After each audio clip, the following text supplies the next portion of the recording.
વિદ્યાર્થી મિત્રો, આજે આપણે ભૂગોળનો પ્રથમ તાસ લઈશું. ધોરણ 11ની અંદર જે ભણ્યા છો એનાથી આગળ આપણે ટોપિક શરૂઆત કરીશું. હવે 12મા ધોરણની બોર્ડની પરીક્ષામાં આ ભૂગોળ વિષયમાં કેટલા પ્રકરણ છે, કઈ પરીક્ષામાં કઈ પદ્ધતિ પ્રમાણે કેટલા ગુણમાં પૂછાય છે એનું આપણે પરિરૂપ જોઈશું આજે. તો આપણું જે 100 માર્ક્સનું જે પેપર છે એમાં પહેલાં વિભાગ પ્રમાણેની વાત કરીશું. વિભાગ A, B, C, D અને E એમ 5 વિભાગમાં આપણું આ પ્રશ્નપત્ર પૂછાય છે. હવે આપણે જાણીએ છીએ કે એ વિભાગમાં શું આવે, તો કે એ વિભાગમાં MCQ જ હોય છે અને એનું ગુણાંકન છે 10 ગુણનું. 10 ગુણના MCQ એટલે દરેક પ્રશ્નનો 1 માર્ક્સ છે. એ જ પ્રમાણે B વિભાગ છે તો B વિભાગ પણ એટલે કે SQ શોર્ટ ક્વેશ્ચન એ દરેક પ્રશ્નનો 1 ગુણ એટલે એના ગુણ છે 10. C વિભાગની અંદર 20 ગુણનો છે વિભાગ એટલે પ્રત્યેક આમાં પ્રશ્નો છે 10 અને પ્રત્યેક પ્રશ્નના 2 ગુણ છે. D વિભાગ જે છે એ D વિભાગ એ 3 ગુણના પ્રશ્નો હશે, દરેક પ્રશ્નના 3 ગુણ એટલે 10 પ્રશ્નો હોય તો વિભાગ થાય, વિભાગના કુલ ગુણ થશે 30. અને એ પ્રમાણે E વિભાગ છે એ પણ 30 ગુણનો છે. તો E વિભાગની અંદર 5 ગુણનો છે પ્રત્યેક પ્રશ્ન, પણ 5 ગુણના પ્રશ્નમાં લખવાના પ્રશ્નો 5 છે એટલે કે 5, 5, 25 અને એક તમારે નકશો પૂછાશે. નકશાનું ગુણાંકન 5 છે એટલે ટૂંકમાં 5 પ્રશ્ન અને પ્લસ 1 નકશો થશે એટલે 25 અને 5, 30. આ પ્રમાણે આપણા વિષયનું વાર્ષિક પ્રથમ પરીક્ષા, બીજી હોય કે પછી બોર્ડની એક્ઝામ હોય તો એનું આખું આપણું માળખું આ પ્રમાણે છે. હવે ભૂગોળના વિષયના કુલ ટોપિક આપણે 13 છે, 1 થી 13 પ્રકરણ છે. આ પ્રકરણ પ્રમાણે એનો ગુણભાર છે. પહેલા પ્રકરણમાંથી 5 ગુણના પ્રશ્નો પૂછાશે, બીજા પ્રકરણમાંથી 8 ગુણના ક્વેશ્ચન અને છે 1 છે નકશો, ત્રીજા પ્રકરણમાં 7 ગુણ, ચોથા પ્રકરણમાં 7 ગુણ, પાંચમા પ્રકરણમાં 10 ગુણના પ્રશ્નો અને 1 ગુણ નકશાનો છે એટલે ટોટલ 11 થાય છે. છઠ્ઠા પ્રકરણમાં પણ 7 ગુણના પ્રશ્નો છે, સાતમા પ્રકરણમાં 7 ગુણના પ્રશ્નો, 1 ગુણનો નકશો, આઠમા પ્રકરણમાં 9 ગુણના પ્રશ્નો અને 1 ગુણ નકશાનો છે, નવમામાં પણ 7 અને 1 અને 10મા પ્રકરણમાં અને 11મા પ્રકરણની અંદર 8 ગુણના પ્રશ્નો, 12મા પ્રકરણમાં 7 ગુણ અને 13મા પ્રકરણમાં 5 ગુણ. આ રીતે 1 થી 13 પ્રકરણમાં 100 ગુણનું વિભાજન થયેલું છે.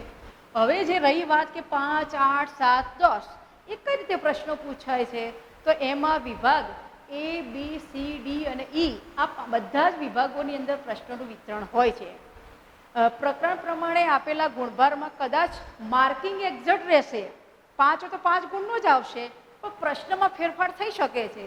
હવે એ વિભાગની અંદર જો વિકલ્પ ને ટૂંકો પ્રશ્ન બંને પ્રકરણ એકનો પૂછાઈ જાય તો સ્વાભાવિક છે કે 3 ગુણ જ બાકી રહ્યા, તો 3 ગુણનો પ્રશ્ન કયા વિભાગમાં પૂછાય, તો કે D વિભાગમાં. તો આ રીતે તમને એક પ્રકરણનું સમજાયું છે. તો આ પ્રમાણે આપણા આ પ્રશ્નપત્રનું એક પરિરૂપની વાત કરી. હવે આપણે આજનું મેઇન ટોપિક ઉપર જઈએ છીએ. હવે જુઓ, આજે આપણે પ્રકરણ 3 શરૂ કરીશું. પ્રકરણ 3 છે માનવીની પ્રાથમિક અને દ્વિતીયક પ્રવૃત્તિઓ. હવે માનવી સવારથી ઉઠીને સાંજ સુધી કોઈને કોઈ પ્રકારની પ્રવૃત્તિ તો સતત કરે જ છે, બરાબર છે. પણ માનવીની જરૂરિયાતો કેવી, તો કે અમર્યાદિત. પ્રાણી સમુદાયની અંદર બુદ્ધિ પ્રધાન અને સમજદાર જો પ્રાણી હોય તો છે મનુષ્ય. તેને વિવિધ જરૂરિયાતો પૂરી સંતોષવા માટે માનવીને કંઈ ને કંઈ પ્રકારની પ્રવૃત્તિ કરવી પડે છે. આમ જોવા જઈએ તો માનવી 2 પ્રકારની પ્રવૃત્તિ કરે છે. એક કહેવાય છે આર્થિક પ્રવૃત્તિ અને બીજી કહેવાય છે બિન આર્થિક પ્રવૃત્તિ. તો આ 2 શબ્દો કઈ રીતે પડે છે, આર્થિક અને બિન આર્થિક? તો અમુક એવી પ્રવૃત્તિ માનવી કરે છે કે એ પ્રવૃત્તિ પાછળ એનો કોઈ ઉદ્દેશ હોતો નથી, વળતરની અપેક્ષા હોતી નથી, એટલે કે માનવી સેવાર્થે કરે છે. દાખલા તરીકે મા પોતા બાળકનો ઉછેર કરે છે તો માને બાળક પાસેથી કોઈ વળતરની અપેક્ષા હોતી નથી, તો એ પ્રકારની પ્રવૃત્તિને આપણે બિન આર્થિક પ્રવૃત્તિ કહેશું, જે આપણે ટોપિકમાં નથી પણ પ્રવૃત્તિની વાત આવે ત્યારે આ શબ્દ આપણે આવે છે કે બિન આર્થિક પ્રવૃત્તિની આપણે વાત કરીએ છીએ. અર્થશાસ્ત્રની અંદર સીધી જ વાત આવે છે કે આર્થિક પ્રવૃત્તિ અને બિનઆર્થિક પ્રવૃત્તિનો તફાવત લખવો. પણ આપણા ટોપિકની અંદર આપણે મેઇન મુદ્દો છે આર્થિક પ્રવૃત્તિ. આર્થિક એટલે કે અર્થે થતી પ્રવૃત્તિઓ. હવે માનવી પોતાની જરૂરિયાતો સંતોષવા માટે જે પ્રવૃત્તિ કરે છે એને આર્થિક પ્રવૃત્તિ કહેવામાં આવે છે. આ આર્થિક પ્રવૃત્તિઓ અનુક્રમે ક્રમિક નંબર સમજીએ તો 1 2 3 4 5 એટલે કે પ્રાથમિક, દ્વિતીયક, તૃતીયક, ચતુર્થક અને પંચમ. આમ માનવી જુદા જુદા 5 પ્રકારે પ્રવૃત્તિઓ કરે છે. પણ આજનું આપણો જે ટોપિક છે આ પ્રકરણ આખું જે પ્રાથમિક અને દ્વિતીયક પ્રવૃત્તિ ઉપર છે. એટલે બે પ્રવૃત્તિનો આપણે સવિસ્તર અભ્યાસ કરીશું. ક્રમિક આજે ત્રીજી, ચોથી અને પાંચમી આ જે પ્રવૃત્તિઓ છે એનું આગળ પાછળનું ચેપ્ટર આવશે. એમાં ટોપિક લઈશું આજે કે કઈ કઈ પ્રવૃત્તિ આવે છે અને પ્રવૃત્તિ શું છે. પણ વધારે પડતું ઊંડાણમાં એનું આખું ચેપ્ટર બીજું આવે છે એ ચેપ્ટરમાં એનો અભ્યાસ કરીશું. તો અહીં આગળ આપણે 5 ગુણનો એક પ્રશ્ન બને છે કે આર્થિક પ્રવૃત્તિ એટલે શું? માનવીની આર્થિક પ્રવૃત્તિ સવિસ્તાર સમજાવો. તો આર્થિક પ્રવૃત્તિ એટલે કે માનવી વળતર કમાવાના હેતુથી અર્થે એટલે કે પૈસો કમાવાના અર્થથી જે પ્રવૃત્તિ કરે છે એ પ્રવૃત્તિને આપણે આર્થિક પ્રવૃત્તિ કહીશું. બરાબર છે? તો આર્થિક પ્રવૃત્તિમાં આપણે પહેલા જ પ્રકારની વાત આવે છે કે પ્રાથમિક પ્રવૃત્તિ. આમ જોવા જઈએ તો શરૂઆતમાં પૃથ્વી ઉપર ફરતો આદિમાનવ ધીમે ધીમે જેમ જેમ એનામાં સમજણ આવી, સમજતો થયો ત્યારથી પહેલી પ્રાથમિક કક્ષા આવી. એટલે પ્રાથમિક કક્ષા પ્રમાણે માનવી કેવા પ્રકારની પ્રવૃત્તિ કરતો થયો? તો કે જંગલમાં ભટકતો માનવી એ કુદરતી પરિસ્થિતિ પ્રમાણે રહેતો, કુદરતમાંથી જે વસ્તુ મળે એના ઉપર જ જીવતો હતો અને કુદરતમાંથી મળતા સંસાધનો, કુદરતી સંસાધનો જેવા કે જળ, જમીન, જંગલો, વનસ્પતિ એનો ઉપયોગ કરી અને એમાંથી પ્રવૃત્તિ કરતું. એટલે પ્રાથમિક ખેતી પણ આવી શકે, પશુપાલન આવે, શિકાર આવે. તો આપણે આ ટોપિકમાં પહેલી પ્રાથમિક કક્ષાની જે પ્રવૃત્તિ અભ્યાસ કરીશું એ આ પ્રકારની પ્રવૃત્તિ છે. હવે આપણા ચેપ્ટરનો જે મેઇન મુદ્દો છે કે પ્રાચીન કાળથી આજ સુધી માનવી એનો ઇતિહાસ આપણો પ્રવૃત્તિનો શું લખી છે? તો કે પ્રાચીન કાળનો માનવી કેવું જીવન જીવતો? તો કે ભટકતું જીવન જીવતો, પ્રાણીઓની જેમ રહેતો, પ્રાણીઓની સાથે ફરતો, એને કોઈ પ્રાણીઓ સાથે કોઈ ભય ન હતો, વસ્ત્ર ન પહેરતો, ખોરાકની શોધમાં ભટક્યા કરતો હતો. એટલે કે જંગલોમાંથી મળતી કુદરતી પરિસ્થિતિ, પાંદડા, ફળો, કંદમૂળ શિકાર કરતો અને માછીમાર હોય અથવા તો દરિયા કિનારે રહેતો હોય તો દરિયા કિનારે રહેતો વ્યક્તિ એ માછીમાર કરી અને એનો પણ પોતાના ખોરાક તરીકે ઉપયોગ કરતો. તો પહેલાં પ્રાચીન કાળની અંદર આ ખોરાકની વાત આવે છે, ભટકતું જીવન આવે, સ્થાયી જીવનની વાત નથી. બીજું એનું રહેઠાણ શું? તો કે રહેઠાણ તો કે ઝાડના છાયા નીચે, પર્વતની બખોલમાં કે ગુફામાં, જ્યાં કુદરતી પરિસ્થિતિનો એનો બચાવ થાય, ઠંડી, ગરમી અને વરસાદ. આ 3 પરિસ્થિતિથી માનવીનો બચાવ થાય એવી જગ્યાએ માનવી વસવાટ કરતો હતો. તો પ્રાચીન કાળના માનવીમાં વસવાટની વાત આવી ગઈ, ખોરાકની વાત આવી ગઈ. તો કે ધીમે ધીમે માનવીનો ક્રમિક વિકાસ કેવી રીતે થયો? આ બધી પ્રવૃત્તિનો ઇતિહાસ માનવી સમજતો ક્યારથી થયો?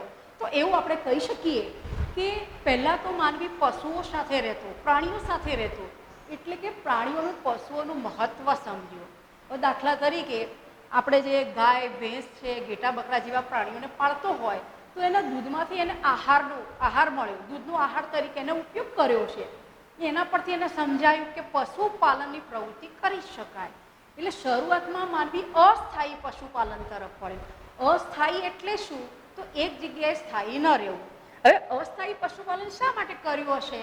તો પહેલી જ વાત છે કે પ્રાણીઓની જરૂરિયાતો જે છે ઘાસચારો અને પાણી, ઋતુ પ્રમાણે આપણો ભારત કેવો દેશ છે? તો કે મોસમી આબોહવાવાળો દેશ છે. બરાબર છે? તો ઠંડી, ગરમી, વરસાદ પ્રમાણે પ્રાકૃતિક પરિસ્થિતિ બદલાતી રહેતી હોય છે. એટલે જે ઋતુઓમાં ઘાસચારો અને પાણી સરળતાથી મળી રહે પશુઓ માટે એ પ્રમાણે જુદી જુદી જગ્યાએ પ્રાણીઓ સાથે ફરતો માનવી. અને એ પ્રમાણે શરૂઆતમાં પહેલે અસ્થાયી પશુપાલન તરફ થયો અને પશુઓની સાથે રાખી અને એને ખેતીનો વિચાર સમજ્યો. ખેતી કઈ રીતે શરૂઆત થઈ, ખેતીની સમજણ માનવીને પડી કઈ રીતે? તો આપણે એવું સમજી શકીએ છીએ કે ફળ કે કંદમૂળ કે એને ખાધા પછી એના ઠળિયા જમીન ઉપર નાખવાથી યોગ્ય વાતાવરણ મળી રહેતા એમાંથી વનસ્પતિનો ઉદ્ભવ થયો અને એનાથી એનામાં સમજણ આવી હશે કે આવી કંઈક ખેતી જેવી પ્રવૃત્તિ કરી શકાય. તો શરૂઆતમાં માનવી જંગલોમાં ચારે બાજુ ઘાસ હોય, વનસ્પતિ હોય, વિવિધ પ્રકારની વનસ્પતિ હોય, તો અમુક ક્ષેત્રોની સફાઈ કરી નાની નાની જગ્યા ઉપર એને ખેતીની શરૂઆત કરી અને આ નાની નાની જગ્યામાં ખેતીની શરૂઆત કરી એટલે કે અસ્થાયી ખેતીની વાત આવે છે. સમજણ વધતા, જગ્યાઓ મળતા, એનો અભ્યાસ થતા માનવી ધીમે ધીમે સ્થાયી ખેતી તરફ વળ્યો. એટલે એકલ દોકલ માનવી ન રહેતા માનવી નાના સમૂહમાં રહેવા માંડ્યો. નાના સમૂહમાં રહેતો થયો, સ્થાયી ખેતી કરતો થયો. સ્થાયી ખેતીની વાત આવે છે, સમૂહની વાત આવે છે, ત્યાં જ આપણે તરત સીધો શબ્દ આવે છે ગામડું. આપણો ભારત કહેવાય છે કે 70% ગામડાનો બનેલો દેશ છે અને આપણા દેશની મુખ્ય પ્રવૃત્તિ પ્રાથમિક પ્રવૃત્તિ છે. આપણા દેશની જે આ બધી જે 5 પ્રવૃત્તિઓ છે એ 5 પ્રવૃત્તિમાં વધુમાં વધુ નિકાસથી કહીએ તો પ્રાથમિક કક્ષાની થાય છે. આનું ડિટેલમાં આના પછીના ટોપિકમાં બધી જ પ્રવૃત્તિનું સવિસ્તર સમજાવીએ છીએ આપણે. તો માનવી એમ કહેવાય છે કે સ્થાયી ખેતી કરતો થયો છે, નાના નાના સમૂહમાં રહેતો થયો છે. તો એનાથી ગામડાની વાત આવે છે.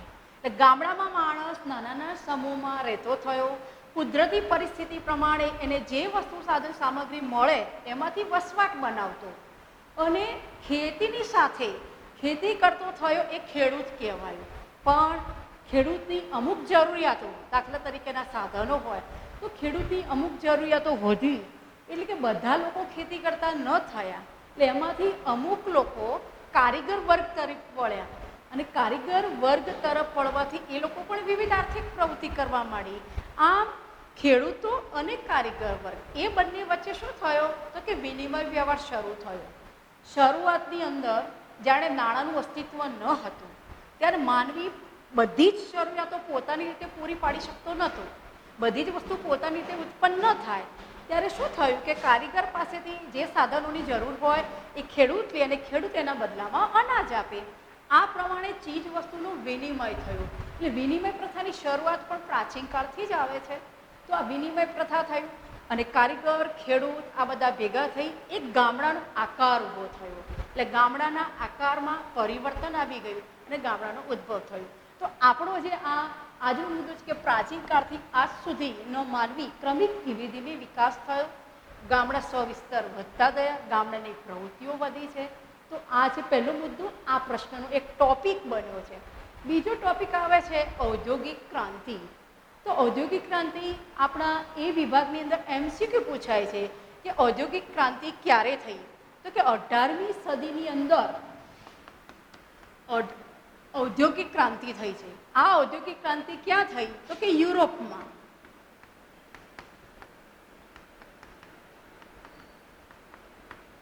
અઢારમી સદીમાં ઔદ્યોગિક ક્રાંતિ થઈ.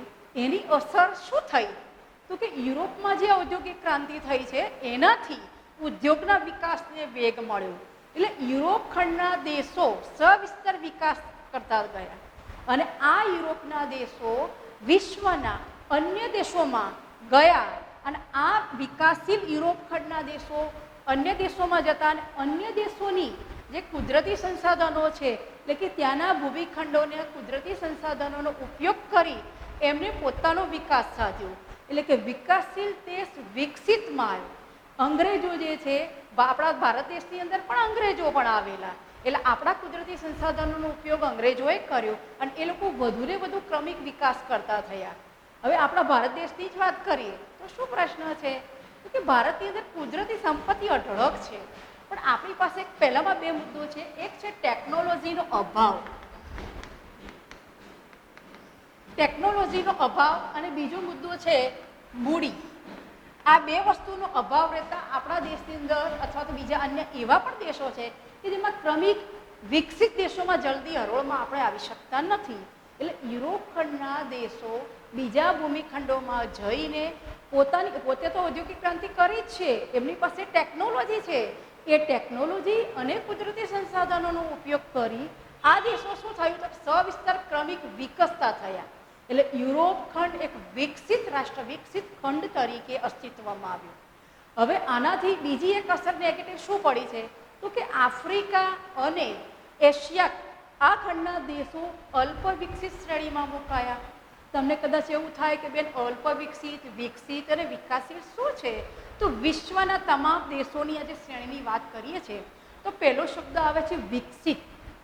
વિકસિત એટલે કે વધુ વિકાસ હોય, ઉચ્ચ વિકાસ હોય, જેમાં અદ્યતન ટેકનોલોજી, જે ચતુર્થ અને પંચમ પ્રવૃત્તિની વાત આવે છે, આપણે અમેરિકા, નોર્વે, કેનેડા, યુએસની વાત કરીએ તો આ બધા રાષ્ટ્રો વિકસિત રાષ્ટ્રો છે. વિકસિત રાષ્ટ્રો પહેલા ક્રમે આવે છે. બીજા નંબરમાં આવે છે વિકાસશીલ. વિકાસશીલ દેશ, આપણો ભારત જે છે વિકાસશીલ દેશ એટલે કે મધ્યમ કક્ષાએ દેશ છે. ટેકનોલોજી પણ છે, પ્રાથમિક કક્ષાની પ્રવૃત્તિ પણ છે આપણી પાસે. અને ત્રીજા નંબરમાં આવે છે અલ્પ વિકસિત દેશ. અલ્પ વિકસિત દેશ, એમાં વિકાસ બહુ જ ઓછો છે અને એમાં ખાસ કરીને આફ્રિકા ખંડના દેશો એ અલ્પ વિકસિત શ્રેણીની અંદર આવે છે. તો ઔદ્યોગિક ક્રાંતિથી આપણે આ મુદ્દો સમજવાનો છે કે યુરોપમાં 18મી સદીમાં ઔદ્યોગિક ક્રાંતિ થઈ, જેનાથી શિક્ષણ, વેપાર, પરિવહન, સંદેશાવ્યવહાર વિવિધ ક્ષેત્રો ઉપર એની અસર થઈ અને આ અસરને કારણે યુરોપના દેશો વિશ્વના અન્ય દેશોમાં ગયા. ત્યાંના ભૂમિખંડોની અંદર ટેકનોલોજી અને મૂડી આ બંનેનો એનો ઉપયોગ કરી અને સંસાધનોનો ઉપયોગ કરી આ દેશો વધુને વધુ વિકસિત થતા ગયા, જેનાથી એમના આફ્રિકા અને એશિયા આ બે ખંડના જે દેશો છે અલ્પ વિકસિત શ્રેણીમાં મુકાયા. તો આપણે બીજા નંબરનો ટોપિક આપણે ઔદ્યોગિક ક્રાંતિનો મુદ્દાનો આપણે પ્રશ્નમાં લખવાનો રહેશે. પછી વાત આવે છે કે બીજા વિશ્વયુદ્ધ પછીની માનવજાત. આપણે સમગ્ર આર્થિક પ્રવૃત્તિનો ઇતિહાસ આપણે આ પ્રશ્નમાં લખીશું. તો કે બે જે વિશ્વયુદ્ધ થયા એના પછી માનવજાત ઉપર શું અસર થઈ છે? તો કે વિશ્વયુદ્ધ થયા પછી માનવજાત ઉપર એટલે કે પર્યાવરણ ઉપર વિપરીત અસર ઊભી થઈ છે. માનવજાત ઉપર એક સંકટ આવી ગયું છે. એટલે માનવીએ શું કર્યું કે પોતાના માટે, પોતાના બચાવ માટે કંઈક વિચારવાનું શરૂ કર્યું. એટલે અવનવા સંશોધનો થયા અને અવનવા સંશોધન થઈ અને 20મી સદીની અંદર ઔદ્યોગિક ક્રાંતિ પછી 20મી સદીમાં એમાં માહિતી ક્રાંતિ આવી.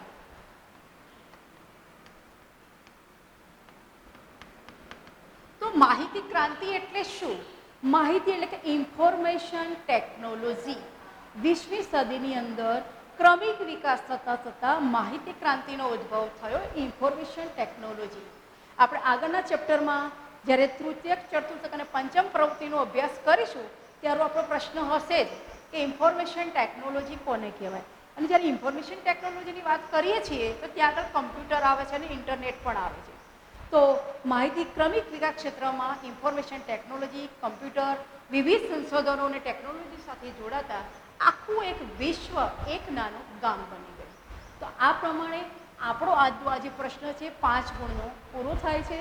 તમારે એના મુખ્ય આ 3 મુદ્દા અને પહેલો મુદ્દો છે પ્રવૃત્તિનો ઇતિહાસ એ લખવાનો રહેશે. તો વિદ્યાર્થીઓ, હવે આપણો જે પ્રશ્ન છે કે આર્થિક પ્રવૃત્તિઓના પ્રકારો સવિસ્તાર આપો.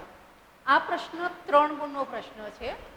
આના પહેલાં જે આપણે જે પ્રશ્ન જે ભણ્યા છે એ આર્થિક પ્રવૃત્તિનો ઇતિહાસ હતો કે માનવી પ્રાચીન કાળથી આજ દિન સુધી, વર્તમાન સુધી કઈ કઈ પ્રવૃત્તિઓને કઈ રીતે કરતો એ.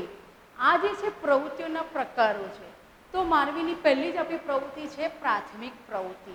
તો પ્રાથમિક પ્રવૃત્તિમાં કયા કયા પ્રકારની પ્રવૃત્તિઓ આવે છે? તો શિકાર છે, વન્ય પેદાશો એકઠી કરવી, મત્સ્યન, પશુપાલન, ખેતી અને ખેતી આધારિત આનુષંગિક પ્રવૃત્તિઓ.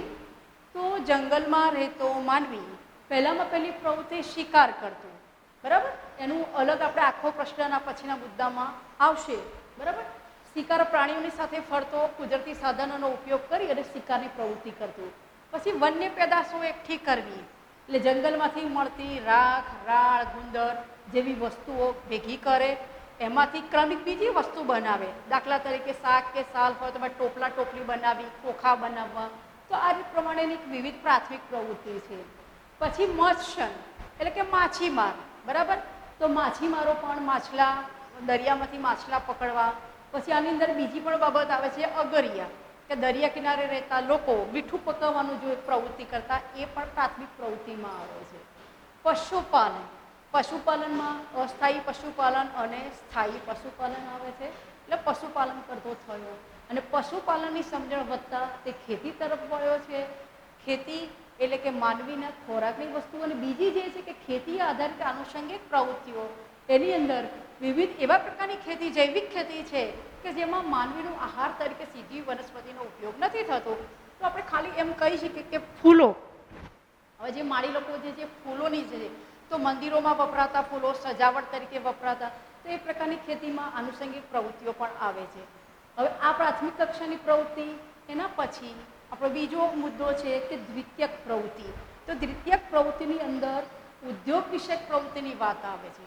તો દ્વિતીયક પ્રવૃત્તિ એટલે શું કહી શકાય? તો દ્વિતીયક પ્રવૃત્તિનો આધાર પ્રાથમિક પ્રવૃત્તિ પર જ છે કે પ્રાથમિક પ્રવૃત્તિમાં એટલે કે ખેતીની અંદર અમુક એવી વનસ્પતિ ઉત્પન્ન થાય છે કે જેનો માનવી સીધો ખોરાક તરીકે ઉપયોગ કરતો નથી. હવે દાખલા તરીકે અહીંયા આગળ આપણે બીજું ઉદાહરણ લખીએ છીએ, મેં બીજું લખ્યું છે કે કઈ વનસ્પતિ, તો દાખલા તરીકે શેરડી. શેરડી માનવી સીધો ખોરાકમાં નથી વાપરતો, પણ શેરડીમાંથી યોગ્ય રૂપાંતર થઈ, યોગ્ય પ્રક્રિયા થઈ, એમાંથી ખાંડ કે ગોળ બને છે. તો આ જે થઈ રૂપાંતરિત પ્રક્રિયા, એટલે દ્વિતીયક પ્રવૃત્તિની મેઇન વ્યાખ્યા એ જ આવે છે કે કાચા માલમાંથી રૂપાંતર કરી અને બીજી વસ્તુ બનાવવાની પ્રક્રિયા એટલે કહેવાય દ્વિતીયક પ્રવૃત્તિ. અહીંયા એક ઉદાહરણ લખ્યું છે કે કાચા લોખંડમાંથી પોલાદ બનાવવું. તો કાચા લોખંડનું શુદ્ધિકરણ કરી અને પછી નવીન ધાતુ તરીકે પોલાદ બનાવવું, એ આપણી દ્વિતીયક પ્રવૃત્તિમાં આવે છે. પછી છે કે રૂમાંથી સુતરાઉ કાપડ એટલે કે કપાસ. આ કપાસથી જે ખેતી થાય છે, એ કપાસની ખેતીમાંથી રૂ મળે છે, રૂમાંથી સુતરાઉ કાપડ એની યોગ્ય પ્રક્રિયા કર્યા પછી આ સુતરાઉ કાપડ બને છે. તો એનો સમાવેશ આપણે દ્વિતીયક પ્રવૃત્તિમાં કરીશું. પછીની આપણે ક્રમિક આવે છે પ્રવૃત્તિ તૃતીયક પ્રવૃત્તિ. તૃતીયક પ્રવૃત્તિ એટલે શું? તો કે કિંમત ચૂકવીને કરી શકાતી પ્રવૃત્તિ. હવે ખાલી મેં અહીંયા ટોપિક જ લખ્યા છે: વ્યાપાર, પરિવહન, સ્વાસ્થ્ય, દૂરસંચાર, શિક્ષણ, મનોરંજન, શિક્ષક, ડૉક્ટર વગેરે. બરાબર છે. તો તૃતીયક પ્રવૃત્તિની અંદર કિંમત ચૂકવીને, તો અત્યાર હાલનું જીવતું ને જાગતું ઉદાહરણ, અત્યારનો હાલનો આપણો સમય કયો ચાલે છે? તો કે કોવિડ-19. કોવિડ-19ની અંદર સૌથી વધારે કોઈ ક્ષેત્ર ધબકતું થયું હોય તો કયું છે? તો કે આરોગ્ય ક્ષેત્ર. આપણે જે આ બીમારી આવી ગઈ, આખા વિશ્વની વાત છે. તો એની અંદર આ બીમારીના નિવારણ અર્થે મેડિકલ સ્ટાફ એટલે કે ડૉક્ટર, નર્સ, આ બધા દોડતા રહી અને સમાજની એક સેવા પૂરી પાડી રહ્યા છે. પણ એના બદલામાં સરકાર એમને પગાર ચૂકવે છે, વળતર ચૂકવે છે. એટલે કિંમત ચૂકવીને અપાતી સેવા એ તૃતીયક પ્રવૃત્તિની અંદર આવે છે. એ જ પ્રમાણે પરિવહનની વાત આવે છે. તમારે એક સ્થળેથી બીજા સ્થળે જવું છે, કોઈ પણ વિકલ્પનો ઉપયોગ કરશો, કોઈ તમને મફત નહીં બેસાડે. બસ હોય કે પછી ટ્રેન હોય કે પછી તમે બહુ ઊંચું ભાડું ચૂકવી અને તમે હવાઈ મુસાફરી કરવા માગતા હોય તો પણ જેવું તમે મુસાફરીનો સાધન પસંદ કરશો એ પ્રમાણે કિંમત તમારે ચૂકવવી પડશે. તો આ પણ એક સેવાકીય પ્રવૃત્તિ છે. એની સાથે આવે છે દૂરસંચાર. આપણે અત્યારે હાલ બધા જ આ ઓનલાઈન ટીચિંગ ભણો છો તમે, તો એની માટે તમે મોબાઈલ કે લેપટોપની સુવિધાનો ઉપયોગ કરશો, તો એની પાછળ તમારે શું કરવું પડે છે? બેલેન્સ. બરાબર છે. તો એ ચૂકવવું પડે છે પૈસા. લાઇટ બિલની વાત કરીએ છીએ, એ લાઇટ બિલ ઉનાળો છે, ગરમી લાગે છે, એસી, રેફ્રિજરેટર્સ એવા સાધનો વાપરીશું, પણ એની વીજ વપરાશ પાછળ એનું બિલ પણ આપણે ચૂકવવું પડે છે. સરકારે સેવા આપી છે, પણ સેવાના બદલામાં આપણે વળતર ચૂકવવાનું છે. બરાબર. શિક્ષણની વાત કરીએ છીએ તો શાળામાં ભણાવતા શિક્ષકોને સરકાર પગાર ચૂકવે છે, એ પણ વળતરની અપેક્ષા છે. આમ આ તૃતીયક પ્રવૃત્તિમાં વિવિધ હજારો પ્રકારની એવી પ્રવૃત્તિઓ છે કે એમાં કિંમત ચૂકવીને થાય છે. તો આ પ્રમાણે મનોરંજનની વાત આવે છે તો ફિલ્મ ક્ષેત્ર આવે છે. બરાબર છે.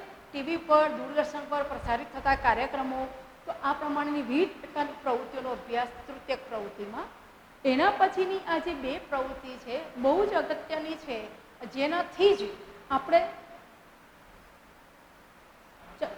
ચતુર્થક પ્રવૃત્તિ, તો માનવીની વિશિષ્ટ પ્રકારની સેવાઓ છે.